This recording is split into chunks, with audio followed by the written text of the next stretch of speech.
Jabby'n, Bout. Cogworms.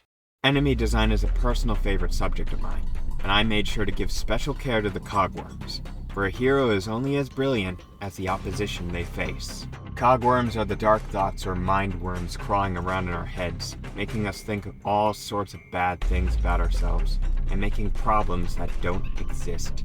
Too large a congregation can lead to some serious mental illness or the desire to game over oneself. Because they're rogue ideas, they only desire destruction, harm, and ruin, and have no other intentions.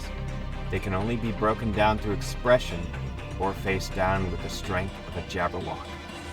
Grubs are little issues that aren't prevalent but nag and bite at your mind. They're small and easily dealt with, but can sneak up on you when you least expect it. They mainly show up as fodder-type foes when navigating the imaginary worlds, trying their best to trip you up. Their grown variants buzz around nagging you from the air as well. Grubs are weak thoughts and annoy rather than harm, being dispatched by anything you can send out at it.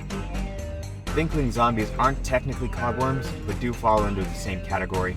They're what happens when the thought process becomes dull, such as falling into a creative rut. Thinkling zombies will shamble after sources of creative energy across, or repeatedly wander the same paths trying to overcome their sad state. They're more of obstacles obstructing a set path and can only be temporarily defeated. These lost thoughts need to be struck with some inspiration before they can be restored to a healthy thinking. Triggers are thoughts of a more distressing nature and are far more destructive than grubs. These punks straight up look for trouble and are the main body of the cogworm hordes. Each member is based off a firearm of some kind, thus preferring to keep their distances, only moving to assault when you're disoriented. They're just as good at platforming as you'd be, and take advantage of that fact when taking their shots. They tend to prefer appearing in spacious areas, so you don't need to worry about dealing with them on obstacle runs or such placement. When you do encounter triggers, you gotta bring your fight, because they won't go down without one. Tin-top tagalongs are enabler thoughts that justify and support the existence of other bad thoughts, meaning they give cogworms abilities and protections that make them harder to deal with. Some add extra guns to fire off and increase firing strength. Some protect with barriers and counters. Some heal damage or revive on death, and some even nullify your abilities. Tagalongs will never fight by themselves and always appear with a cogworm that can fight for them. That said, tagalongs can be picked off easily with some well-placed shots, whittling away the buffs they grant their partners, or you can pick off their partners and they'll be vanquished as well. There's still other cogworm types out there, but they'll have their time to shine eventually.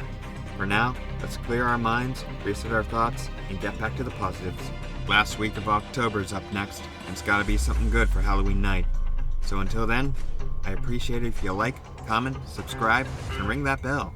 And if you like listening to me jabber on, check out some of my other socials too.